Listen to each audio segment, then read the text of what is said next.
Well, welcome everyone. I'm Dr. Amanda Reiman, and I am the Chief Knowledge Officer for New Frontier Data. We also run the CMed clinics where you can get your medical cannabis recommendation in several different states.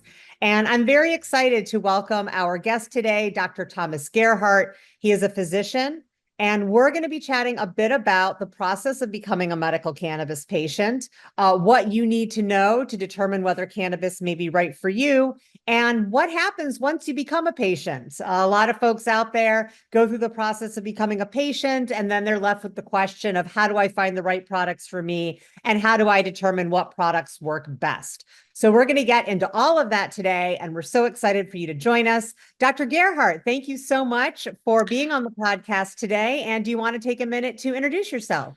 Yeah, of course. Thank you so much for having me. This is kind of a newer experience for me, so I'm looking forward to this. So, as said, my name is Dr. Thomas Gerhart. Um, I am a physician who attended family medicine residency, and then currently I do medical cannabis recommendations with CMed, and a little bit about me and how I kind of got involved in this. Um, to be honest, when I was in residency, I got extremely burned out on the way the current medical system was.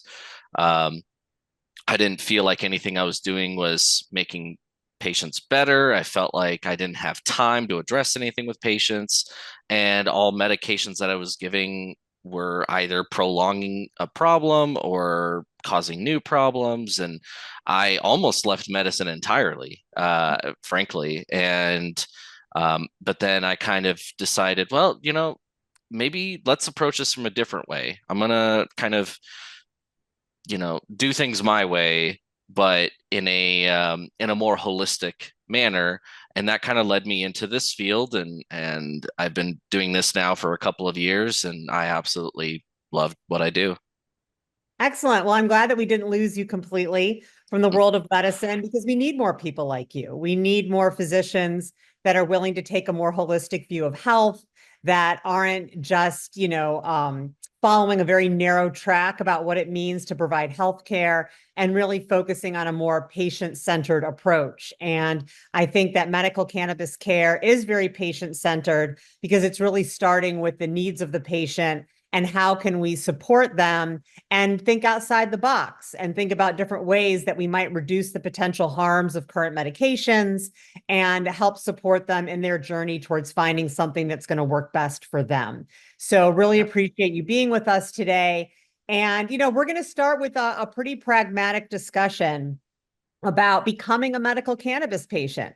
Most every state now has some kind of law supporting access to the medicinal use of cannabis. And even if that's a CBD only law or only allowing certain types of products, all the way up to your very comprehensive laws that allow access to all kinds of products for an unlisted number of conditions.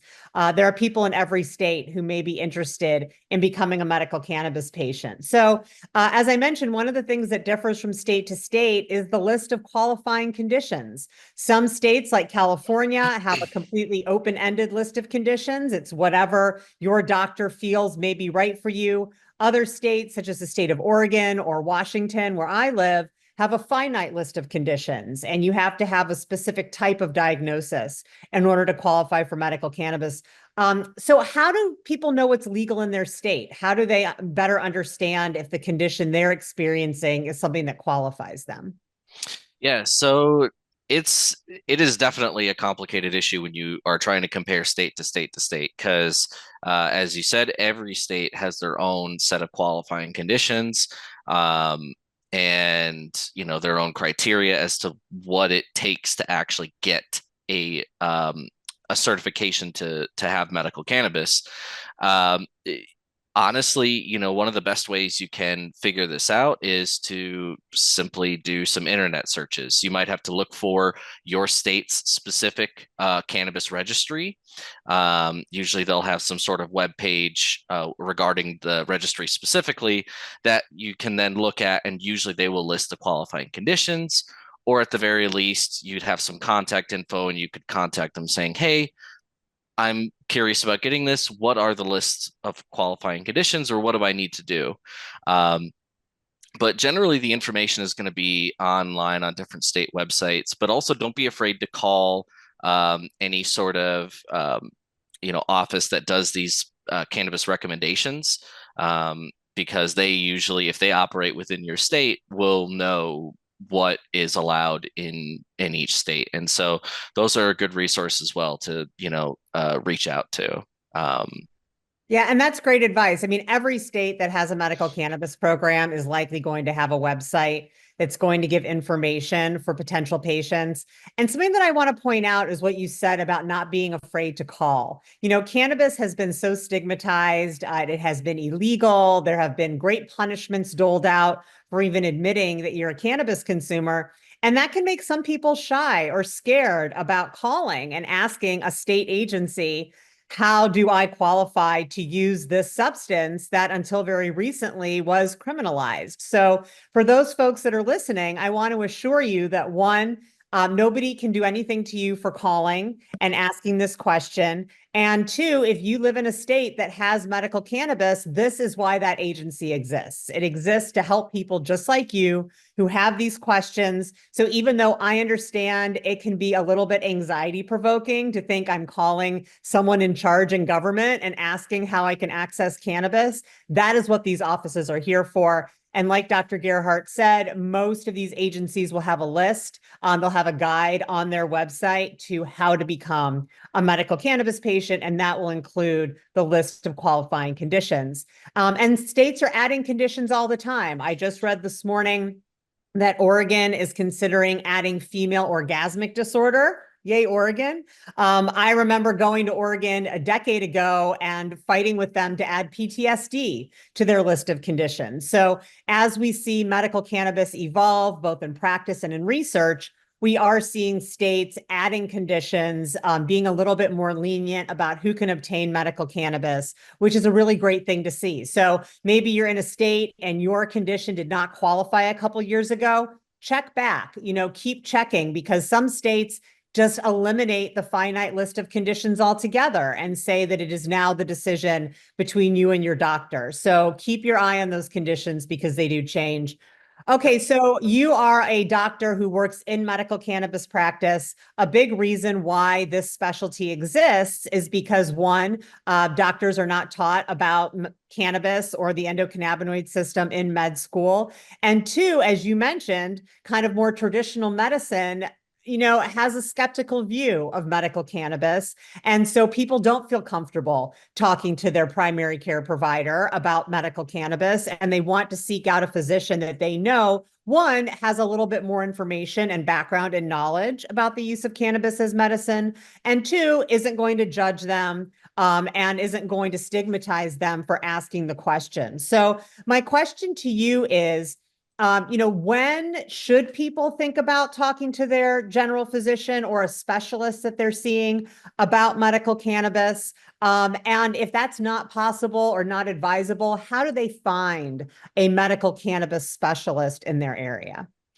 right. So yes, I definitely would like to restate like what you said earlier. Like, we doctors in medical school are not taught anything about medical cannabis or the endocannabinoid system. Just, we didn't even touch it. But getting into this, it really is involved in a lot of different systems. For example, even like what we refer to as the runner's high.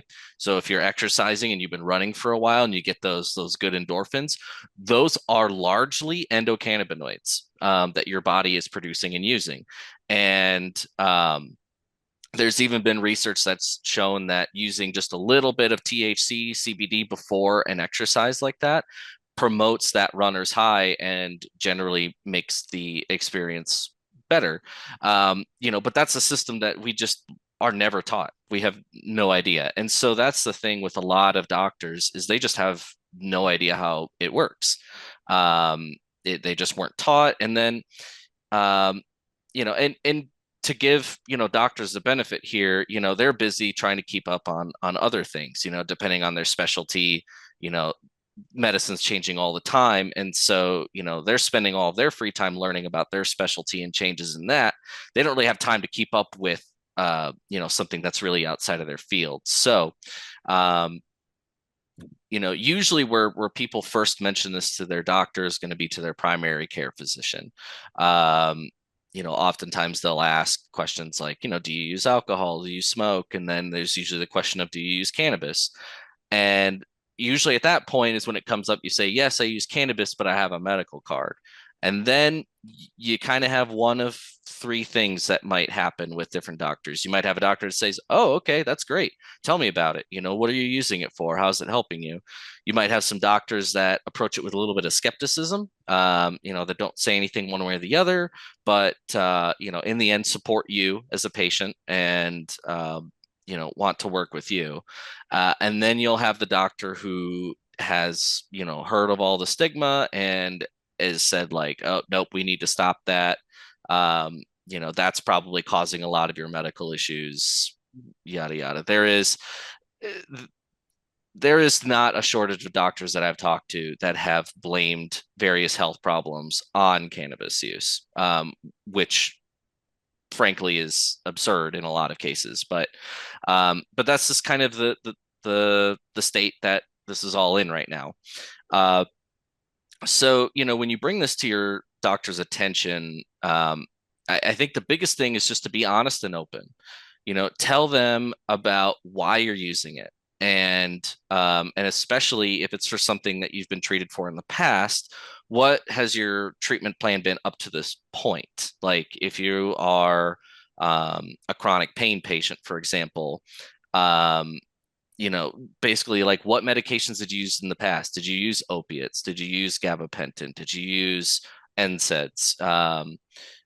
Did you have any surgeries? Did you have procedures?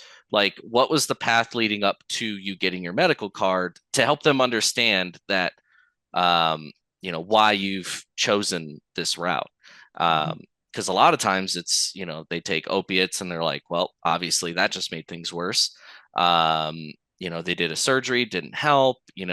These previous things that were offered to them are no longer helping, and they're like, this is why I turned to this. And I think that's important to say because some doctors might assume that you're just using it to treat your condition and that you haven't actually gone through the medical treatment process. They say, oh, well, we've got better options than that. When really you're like, yeah, I've already done those and it didn't work. That's why Right. I'm here.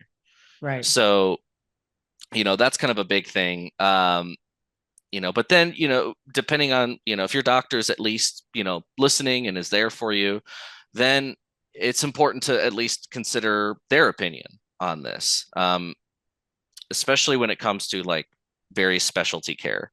That's what I was going to ask. So, Yeah. there's the primary care provider, and then there are people that are specialty doctors that are treating you for a specific condition or disease. And I think about oncologists. Hmm. I think about chronic pain specialists. I think about doctors that treat disorders like ALS and other movement disorders. So, is there a higher rate of acceptance or knowledge about medical cannabis among specialists who are treating conditions that are widely known to be impacted by cannabis more so than like a primary care provider in your experience? Yeah, definitely. Especially oncologists. I feel like oncologists, they probably get this question from almost every patient about Mhm. could I use medical cannabis for my issues? Because a lot of times it revolves around side effects due to chemotherapy or pain or nausea related to the cancer itself. And um, so they get this question all the time. And so Right. they are more than willing to address it and oftentimes have positive, opinions about it. That said, depending on what system that they work in, if they work in a large healthcare system that generally receives federal funding like Medicare, Medicaid, things like that, grants and whatnot. Um, because cannabis is still federally illegal, they can't really talk about it one way or the other. They can say, "Oh, that's a good option," but they're not going to say like, "Oh yeah, absolutely use this," because they're kind of legally tied in that respect. Right. Because if this organization started openly promoting cannabis, they could lose all their federal funding. So Right. sometimes they'll dance around it a little bit when they talk about it. Um, So let's say that you have talked to your primary care provider, you've talked to your specialty provider, and they're like, yeah, I think that could be useful or helpful, or people with your condition have found that helpful. I can't recommend it for the reasons that you just mentioned. So now you kind of have the half blessing of your medical provider, but you now need to go out and find a cannabis specialist, somebody that will write you a recommendation. What is that process like? Because, there are so many out there. And, through Relaxed Clarity and CannaCare Docs, we provide those services. What should people be looking for when they're going out to look for a medical cannabis recommendation? I mean, are they all the same? Is it just a matter of how much you want to pay? Or, what are some of the things they should look for when making that decision? right. So getting that sort of half blessing, but not really being able to get a med card from there is pretty much where I step in. And for me, the biggest thing that I would say to look for, in an office, I mean, price is important. Don't get me wrong. Money's tight for everyone, but also, look for places that generally have a good reputation, especially if they have good reviews or stating about physicians who actually take their time and will talk to you, answer your questions. Because some places, it is a 5 minute in and out. Like, here, just what's your problem? Okay, cool, sounds good. Here's your cert. Go to the dispensary, and then you're kind of left there going like, whoa, wait, what am I supposed to do with this now? Um, and so some places can be real minimal like that. I personally like to ask my patients questions like, what is this being used for? What have you done in the past? Um, and trying to figure out like, is this going to be a good option for you? And if so, can I steer you towards certain products that would be more beneficial in your case? And I think that's an important thing to look for. You can honestly get a good sense of that not only just online from reviews, but even going to dispensaries and just asking like, hey, do you have any providers that you recommend around here that do these certifications? And usually they'll have a list of like, oh yeah, these doctors are great. We've heard good things about them, and um, and it's important to note that like, I personally, as a physician, I cannot receive any kickbacks from any dispensary. So it's not like I can pay a dispensary per patient they send me Right. as a physician. I can't do that. I am a neutral party, and so if they're telling you to come to me, it's just likely because I have a good reputation. It's not because I paid them or anything. Well, I've definitely experienced the wide variety of provider encounters. I was a medical cannabis patient for over 20 years, and every year I went to the same physician, Dr. Frank Lucido in Berkeley. It was an inpatient, in-office visit. There was an extensive intake form to fill out beforehand. It was a full exam, lots of questions. And then 1 year out of those 20, I was working for a dispensary. And back then in California, they recommended that everyone at the dispensary have a medical card so that you legally could be at the dispensary. They sent us all to the same doctor, and it was literally like 30 seconds. I mean, I took the opportunity, since I know a lot about cannabis, to challenge this doctor a bit with some questions that he did not know the answer to. It was strictly a rubber stamp. And I will say that for people that already know a lot about cannabis, people that have been using for a long time, that know the products they like, that know where to get it, maybe they've talked to their regular doctor extensively about this already. That may be an okay thing, right? Just to kind of go through and get the recommendation so that you can then access the dispensary. But I would say for most people, that isn't enough. And they do want to talk to the doctor. They do want some questions answered. They do want someone that understands cannabinoid medicine. Because in the next section, we're going to talk about some contraindications. And cannabis is a very safe medication, especially compared to some of the other options out there for treating things like pain and sleep. But it's not without risk. And when you have a doctor that doesn't understand the right questions to ask about other medications you may be taking or family or personal history of certain conditions, then you may have kind of a careless recommendation that doesn't come without the necessary information to make sure that it's safe. And so I think for most people seeking to use cannabis as medicine, it is important that they talk to a doctor. So before we move on to that section, I just also want to cover a little bit about some of the state law differences in how you get a recommendation. So can you talk a little bit about how that might differ from state to state, about what the process of getting certified might be?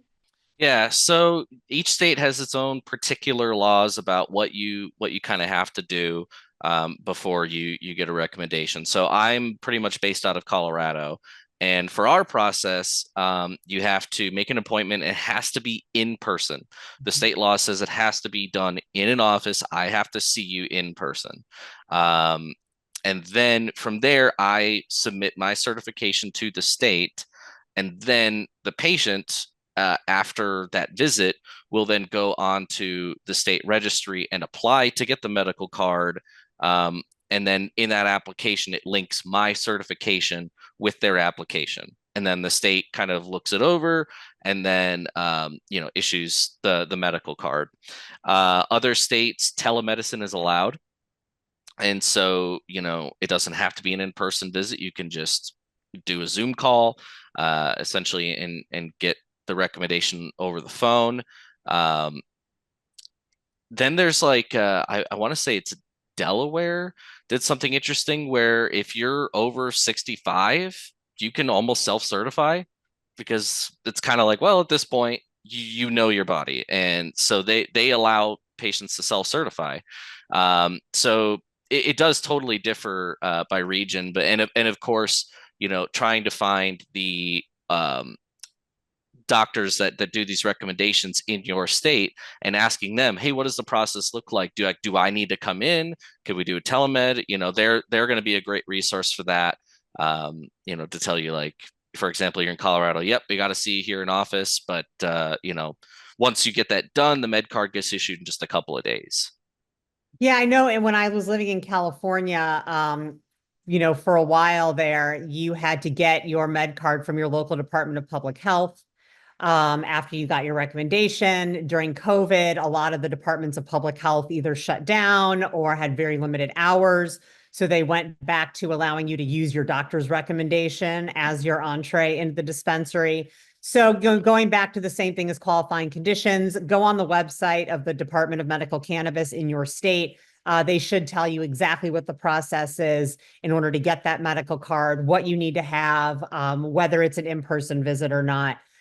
So some of the benefits of being a medical cannabis patient, because medical patients, the assumption is that they have some different needs than an adult use consumer. Maybe they need more cannabis more often. They may be on fixed income because they have a chronic illness that they're having to deal with.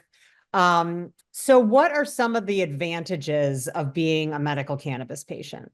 Yeah, yeah. And first, I just want to take a step back to, Yeah. first thing I wanted to mention was just like, again, kind of touching on the don't be afraid to ask kind of thing. Don't be afraid to ask the state, don't be afraid to call the offices, and don't be afraid to go see a medical cannabis doctor if you've never used cannabis in your life. I have patients all the time who are like, I've never done cannabis ever. Um, but they're like, I'm at my wit's end here. I've tried all these other treatment options and they haven't worked. Don't be afraid to, come to us. Like that's what we're here for. So absolutely don't be afraid. The main benefits of having a medical card, it does depend on state by state. So some states you can't get cannabis without a medical card. There's no recreational side to it. And so that's your only option. Uh, Here in Colorado, we have both medical and recreational. So I get this question all the time of like, why should I get a medical card here when there's plenty of recreational dispensaries around? And it comes down to a few things. The biggest one, I feel like for a lot of people, is the taxes. Mhm. Generally medical cannabis is taxed at a much lower rate than recreational taxes. Here in Colorado, our recreational tax approaches 30 some percent by the time you add state, county, city taxes. So, if you're spending $100 on product, it's $30 to tax. The medical tax is about 3%. And so, if you can imagine that, for every $100 you spend, you saved $27 in taxes, and that adds up pretty quickly. Oh, Um, absolutely. Here in Washington, it's 37% tax on adult use, and they just passed a law eliminating that tax for medical patients. So that's a 37% reduction in savings. And again, if you're somebody that has a chronic illness, cannabis is something that you need to have with you. That can add up fast, especially because the products you might need may be on a little bit more of the expensive side, like tinctures or high THC oils. So I do think that those tax savings definitely come into play. In California, the savings is just the sales tax, which is like 8 something percent, which isn't great, but it is something. Yeah, and the other thing too is it's kind of both a cost effectiveness thing and a convenience thing. Is like again in Colorado, edibles can be a lot stronger on the medical side. The tinctures, edibles, things like that can be stronger. On the recreational side, you're limited to 10 milligrams of THC per edible, 100 milligrams per package on the recreational side. Um, some people need 50 milligrams per dose to have an effect. That means they're having to eat half of the package every time they want a dose. The cost of that adds up quickly, and if you're doing like gummies, eating 5 gummies at a time gets old pretty fast. Yeah. It becomes more of a hassle than it's worth. On the medical side in Colorado, you can get edibles that are 50 milligrams per gummy or 100 milligrams per edible, 1,000 milligrams per package. Much stronger doses. And so people oftentimes can buy a set of edibles and even cut them up into smaller doses and take it that way. And that's going to be a lot more of a cost effective solution than having to, go through half of a package every time you dose.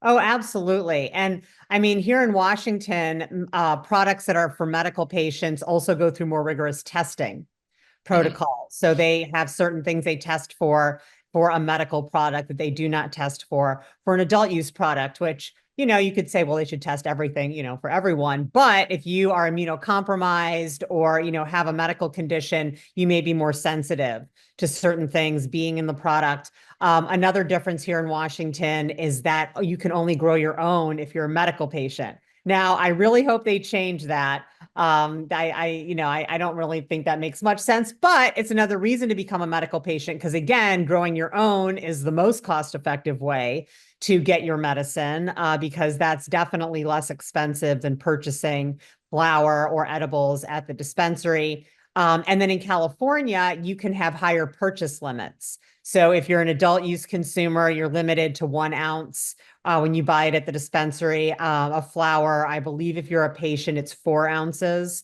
of flower at the dispensary, and also possession limits, how much you can have on you at a time. So, if you're somebody that uses a lot of cannabis for medical reasons, like you said, you might think, well, I'm in an adult use state, I have access to it either way. But those things do add up, and they are things that are specifically focused on people who need cannabis regularly in certain amounts from certain products and may have certain health vulnerabilities because of their condition.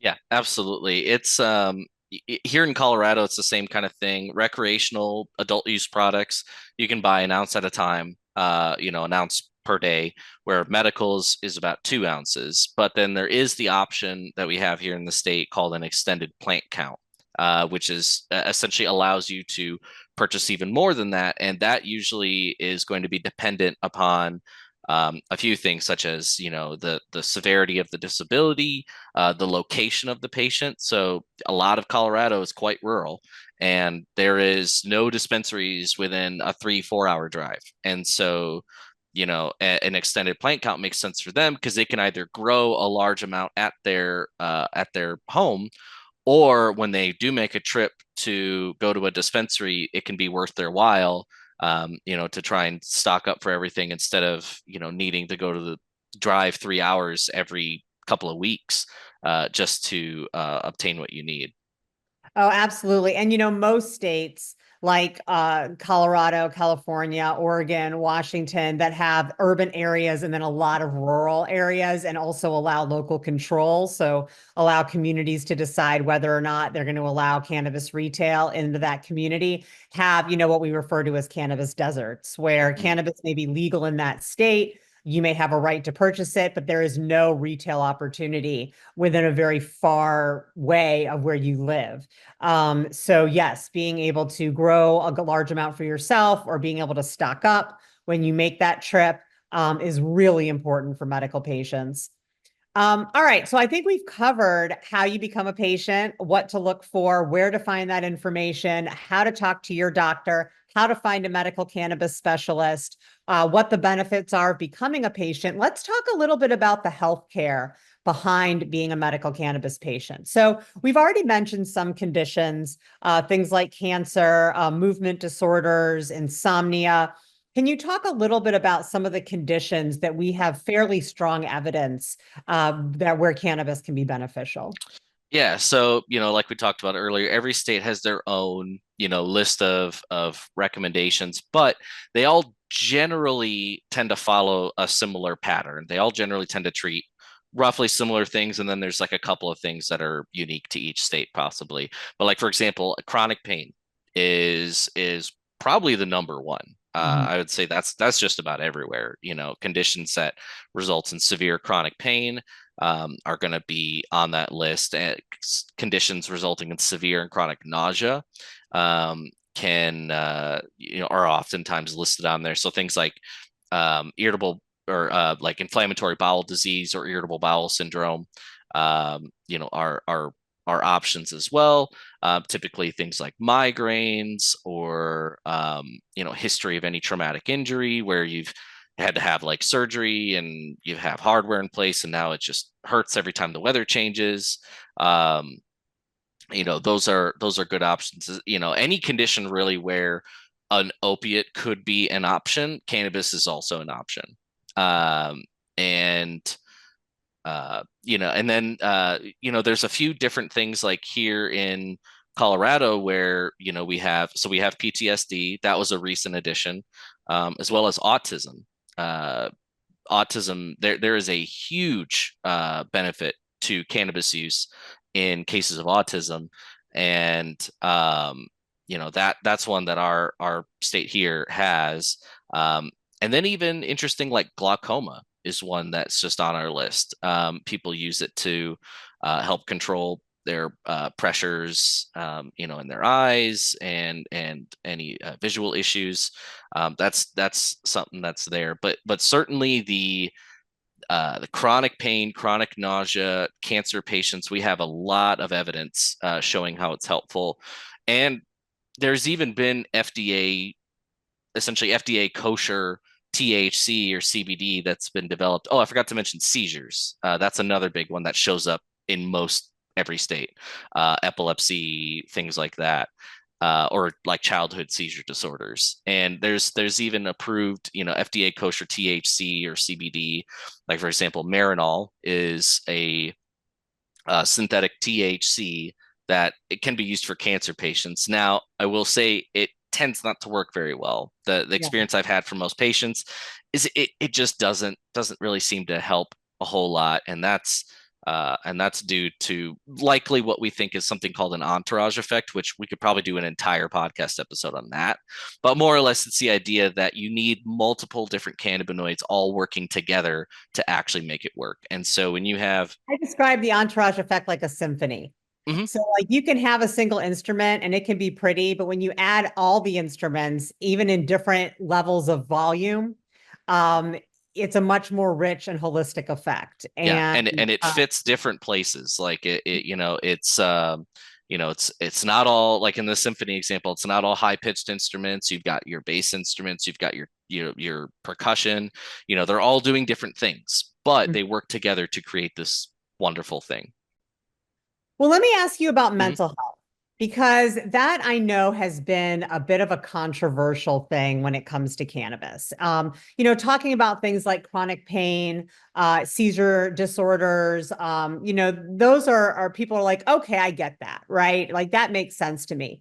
But I think partially because the old stigma around cannabis causing mental illness it makes people a little bit hesitant to be as gung ho when we're talking about using cannabis to treat anxiety or depression or some of these other mental, even PTSD, some of these other mental health related conditions.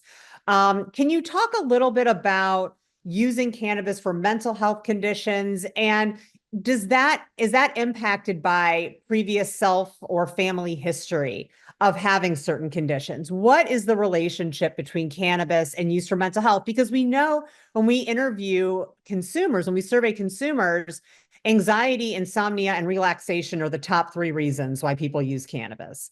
And you could argue that all three of those are more mental health conditions and physical health conditions. Those even beat out chronic pain. So can you talk a little bit about that, what you see in your practice, what we see in the research, and, should anyone who wants to use cannabis for a mental health condition, kind of what precautions should they be taking? Yeah. So with regards to, mental health, like yes, I get that all the time. People use it for anxiety, insomnia, depression, things like that. But, we've all probably heard that the expression of reefer madness. That was the Right. stigma that went around that, oh, you use cannabis and your brain turns into Swiss cheese and just total garbage.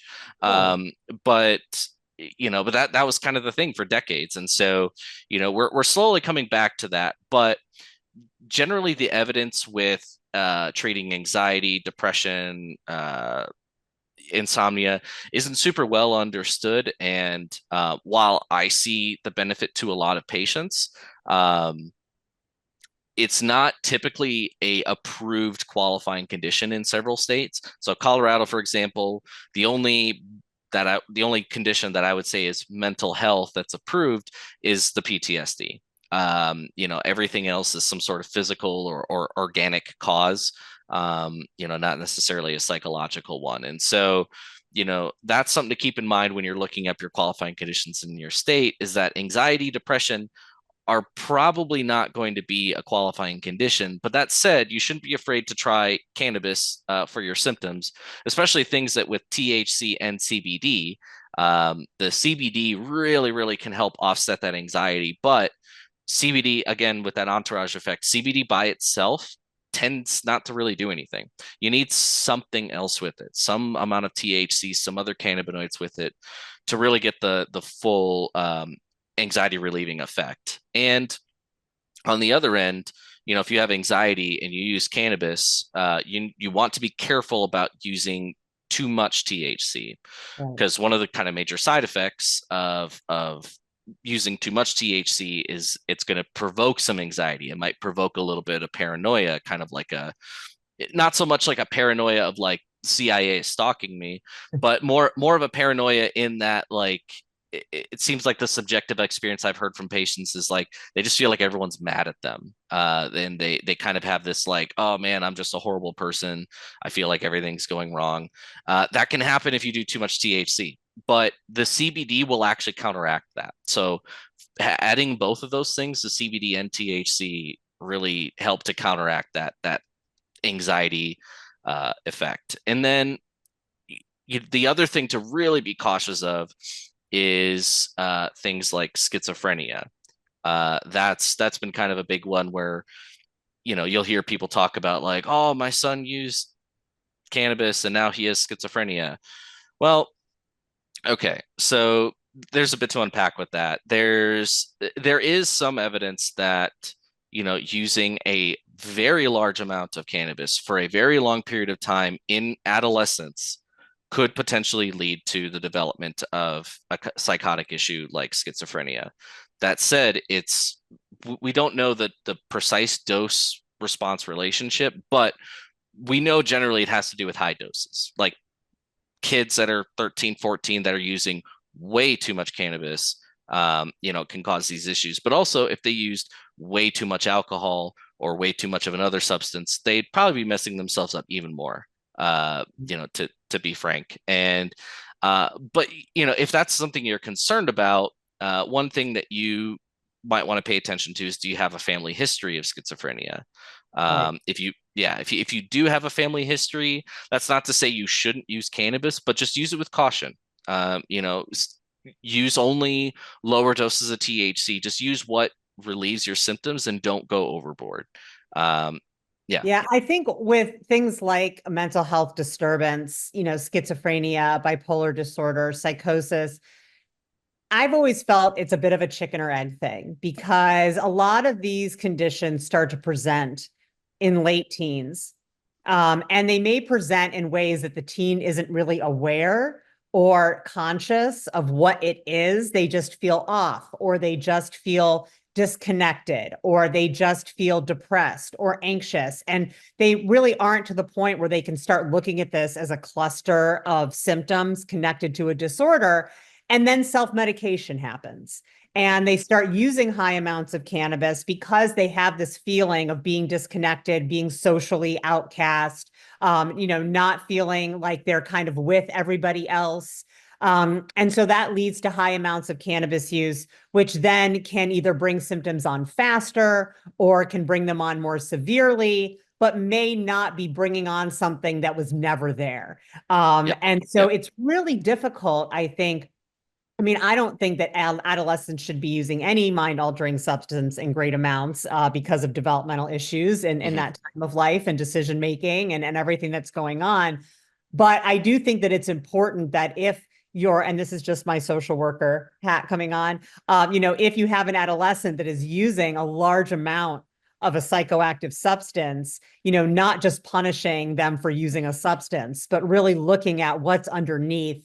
What are they experiencing where they are Why feeling or why are desire they using that much? to use that Yeah. much? Because, even though experimentation may be quite normative in the teen years, excessive use is not.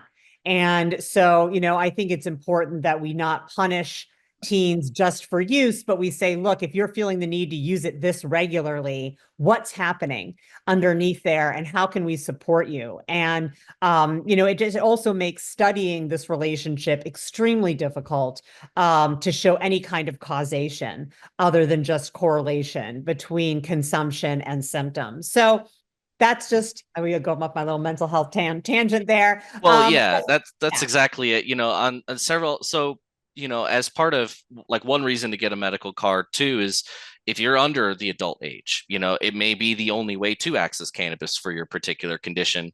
But one thing I always counsel my patients on, that are younger, is like, I counsel them on exactly what you just talked about, and that I more or less kind of require them to be seeing a different doctor about this issue, because I'm like, this should not be just managed with cannabis. You're too young to be using cannabis like this alone. That's not to say it's not a good treatment option, but we need to figure some things out. Yeah, absolutely. All right. So let's move off of adolescents Mhm. and talk a little bit more about adult consumers and adult patients. So we mentioned, family history, personal history of severe mental health issues may be a reason to be more aware of how medical cannabis may impact you. Maybe having another physician that you can consult with when you're using medical cannabis. What about other medications? Because a lot of times people may be using cannabis after trying opiates, for example, but it doesn't mean that that's all that they're using. So, are there certain medications that may be contraindicated for use with medical cannabis that people should be aware of? Yeah. So, kind of some technical background on like interactions between cannabis and certain medications. A lot of it has to do with liver enzymes. We call them like the CYP enzymes, the CYP enzymes, and they're the enzymes that are in our liver that are responsible for metabolizing certain medications, either activating them or deactivating them, and their activity is strongly related to the effect of the medicine. And and you only have so many of those enzymes. So if they're being used, they're not going to be available to process other medications as well. So cannabis is also processed by those same enzymes. And so a lot of the interactions happen by essentially causing that metabolism to be altered. Usually for the medication, it would be slowed down because some of it is tied up also in the metabolism of THC, CBD, etc. So generally, what the interaction of medications is going to be is it's going to be like there's more of it in your system. It's not going to be metabolized as fast as it normally would. And so there's more potential for the side effects of that medication to be more prominent. Okay. One example is gabapentin. That's a very lots of my patients take that with gabapentin. Gabapentin is a nerve pain medication. It's not an opiate, but it reduces nerve pain. But some of the major side effects are it can make you drowsy. It can kind of make you a little bit mentally foggy. It can change your mood a little bit. And, if you are using cannabis alongside gabapentin, you might notice an increase in that sedative effect of gabapentin. And so, those are the things to really be aware of. There's certain like blood thinners. I think warfarin in particular is a big one that if you're taking warfarin um, and you use cannabis, you want to adjust your cannabis dose very slowly because, using more cannabis can alter how it's put in your body or how it's metabolized in your body. And with warfarin, there's a very thin window of what concentration this medication should be working at Mhm. to achieve the desired result and not a bad result. And it's really not too hard to throw it out of that balance. And so, when I have patients that use warfarin, I caution them like, if you're going to change your cannabis dosing, do it very slowly and check in with your doctor and, possibly be retesting to see if that dose needs to be adjusted. So that's another big example. But really, the general thing is just side effects may become more prominent with certain medications. Well, that's all the reason to seek out a medical cannabis physician that is going to talk to you and do a history and understand what else you're using so that they can make sure that your other medications don't all of a sudden increase in side effects. I have a dog that has Addison's disease. She's on prednisone. I was warned against using CBD with her because it will enhance the effects of the prednisone. And so, it's important to understand how these things work together, especially if you're going to be using both these medications long term. Yeah, and on that too, it's like this is also why you want to bring this up to your primary care doctor or your specialist because they may have a really good idea of your medications and then they should know if there's this potential interaction and should they be adjusting things. One thing in particular is even surgery. Like people, if you're about to go in for a surgery, let your doctor know because they're probably going to tell you or they might consult the anesthesiology team, but there's an interaction with THC and anesthetics before going to surgery, and they're going to want to know that. They're not going to punish you. They're not going to stigmatize you. They just want to know because then they'll say, all right, so based on this procedure, we'd say you probably should stop using cannabis for about a week, 2 weeks, something like that. But that's something that they want to know, and they should know because it'll make your surgery go much safer. Oh, absolutely. I've had back surgery and two knee surgeries. I was very open with my doctor and my anesthesiologist about cannabis. They did recommend that I stop using cannabis for a period of time prior to surgery. Nobody wants to wake up during surgery.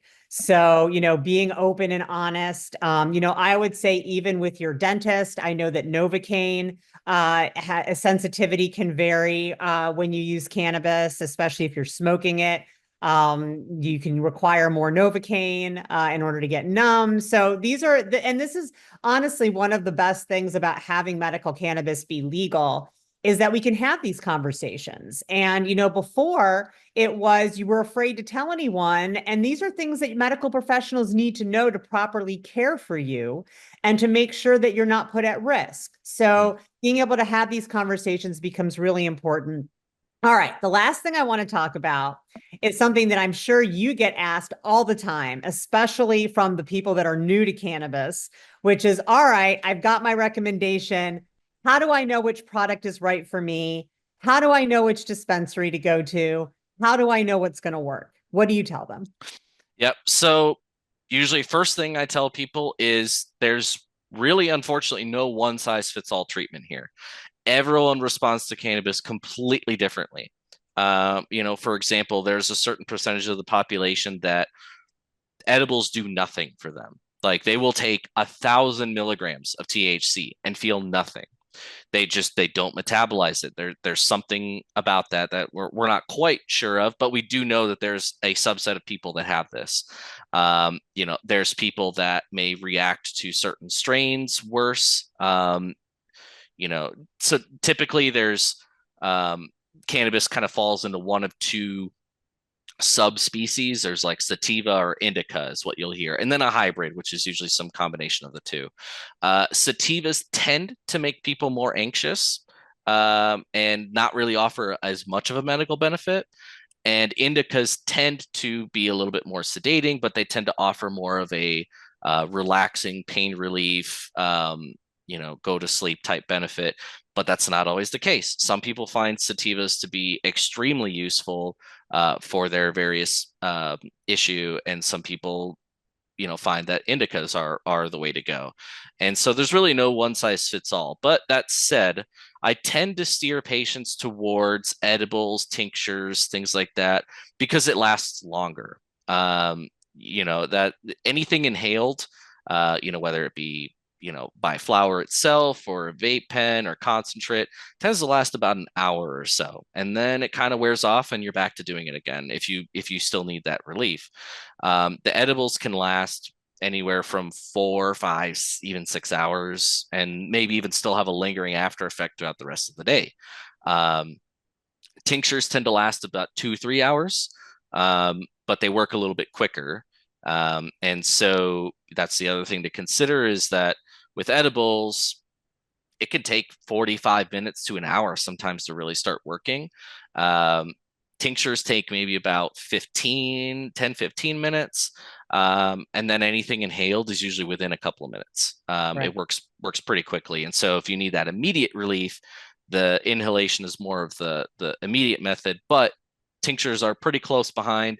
Then you got edibles, which is going to take a while. And so, you when trying to figure out what product that you might want to use, again, don't be afraid to ask the dispensary. So the thing is, once you've got your med card, you go into the dispensary. If it's a medical dispensary, they are more than happy to answer all of your questions. They're in this business because they love cannabis, they love what they do, and they are more than happy to sit and geek out about cannabis for an hour if you need.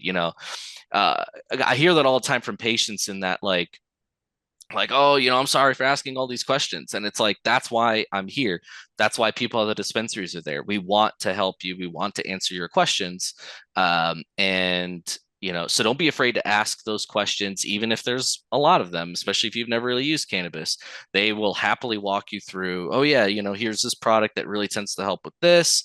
And they can give you the dosing recommendations as well. But general advice is, start low, go slow with edibles. Like, start at a low dose, and if you wait an hour and you're not feeling anything, do not take another, because you might be one of those people where it takes 90 minutes to kick in, and all of a sudden now you've got 2 doses kicking in. You just overdid it, and it's not going to be a great time. Start low with a low dose and just see what it does. If it doesn't do anything, give it half a day or a full day, and then try another dose later.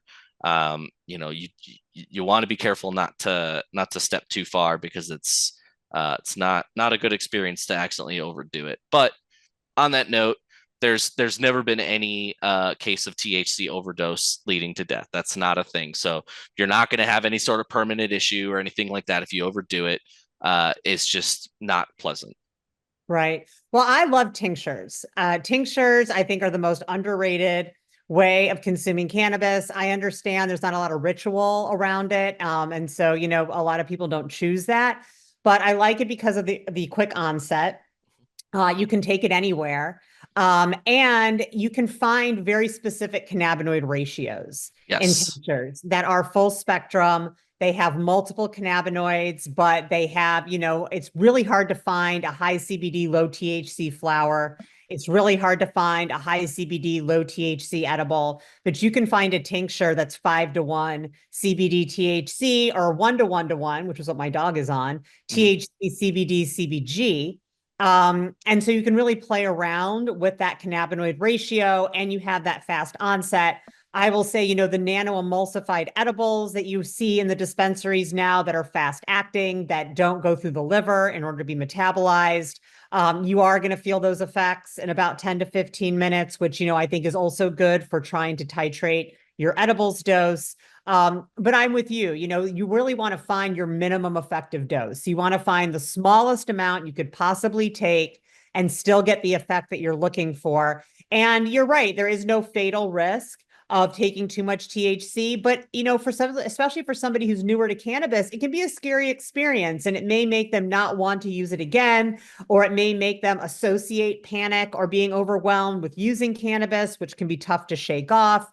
So, really taking your time. And one of the apps that I really love that's out there is Tetragram, where you can track all of the products that you're using, because sometimes you might find something that works really well for you and then you can't find it again, or you don't remember what it was called, or you want to go in the dispensary and they don't have it, but you want something that's just like it. So you can record exactly what you're using, not just the brand, but what the makeup is of that product, whether that's the percent of THC or the terpenes that are in it, or, the cannabinoid ratio, if it's a tincture. And then you can record how it's working for you. How much did you take? What did it do for your symptoms? And it really helps you find that product again, find what works. And then you can even take that to your doctor when you go to renew your recommendation and talk to them about what you've been using and what's been working for you. I've been educating medical cannabis patients for over 2 decades, and I always tell them, you are the best judge of what works for you.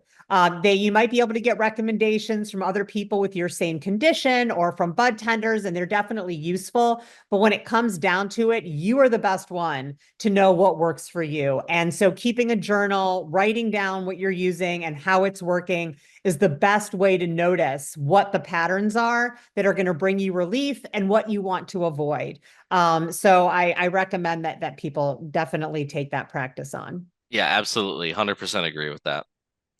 Well, I think we're about out of time. Dr. Gerhart, this has been just an amazing conversation. I think there's so much great information in here for people out there that may be curious about becoming patients. Maybe they already are patients, but just want to know a little bit more about how to refine that experience and how to make it even better for them and how to reduce the risks. Cannabis has a lot of benefits. Nothing is without risk. So it's really having all the information that you need to minimize those risks and maximize those benefits. So again, thank you so much for being a great guest, and I really appreciate your time. Of course, yeah. Thank you so much for having me. I love talking about this stuff, and we're at that state now, kind of with this stuff where it's important to have those discussions, and we're more free to do so now. Don't be afraid to talk about this. There's a lot more people that are going to support this than you might think. So this is absolutely something that's been up and coming, and I'm happy to be a part of it. Excellent. Well, thank you so much, and thank you for joining us. Of course, thank you very much.